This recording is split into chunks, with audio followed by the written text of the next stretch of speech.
This is one of the most intense openings sa isang zombie movie ever. Iban siguro sa Dawn of the Dead 2004 and 28 weeks later, wala na akong ibang maisip na zombie movie na merong ganitong ka-intense na opening. Susundan natin dito ang isang grupo ng mga sundalo na sasabak sa labanan para sa isang misyon para manalo sa gera. Pero on the way sa labanan, may mga biglaang aatake sa kanila, kaya naman habang sakay ng eroplano, dito na nga sila magpaparachute para makatakas. Pagbaba nila, lulusubin nga sila na napakaraming mga kalaban na karamihan nga sa kanila ay mahuhuli at mauubos. Maswerte namang nakaligtas yung ilan sa kanila, kaya naman dito na nga nila itutuloy yung misyon nila na hindi nga magiging madali matapos nga silang may malaman tungkol sa mga kalaban kung saan meron nga silang ginagawa doon sa ilang mga sundalong nahuli nila na delikadong kumalat sa buong mundo. Title ng movie, Overlord. Sobrang tagal ko na tong gustong panoorin and sobrang nag-enjoy ako panoorin to. Meron tong mga sundalong nasa labanan, may mga beng-beng, madugo, may mga zombies, may magandang acting, lahat kumpleto dito eh. Kasi Captain America or si US Agent laban sa mga zombies,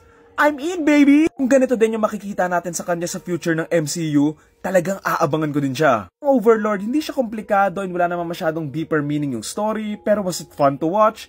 Hell yeah! I wish na napanood ko to sa sinehan kasi baka napatayo ako sa sobrang intense eh. Isa to sa mga movies na kahit ni isang segundo hindi ako naburingan, like everything fits within the film, kahit mababaw nga lang yung story and message, ma-appreciate mo pa rin talaga. Like I said, zombie movie to pero medyo partly lang and iba yung approach nila sa mga zombies dito. Zombies nila dito isa sa pinaka nakakatakot na version ng zombies na nakita ko, like agresibo, malalakas, tapos nakakapag-isip pa. Hindi yung tipong naglalakad lang na zombies na pwede mong batukan, ganun.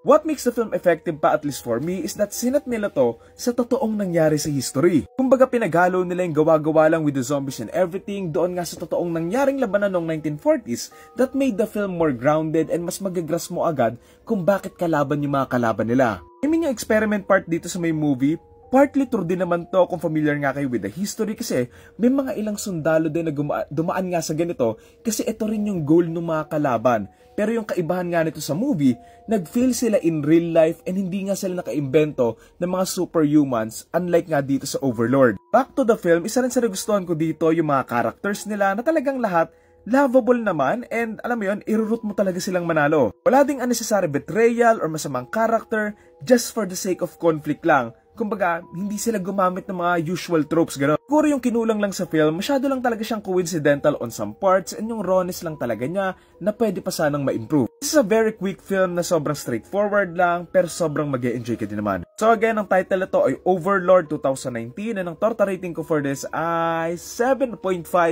out of 10. Kung mahilig kayo sa mga sundalo tapos naging zombies or natrap sila somewhere, then paniguradong magugustuhan nyo to. Yun lang. Thank you.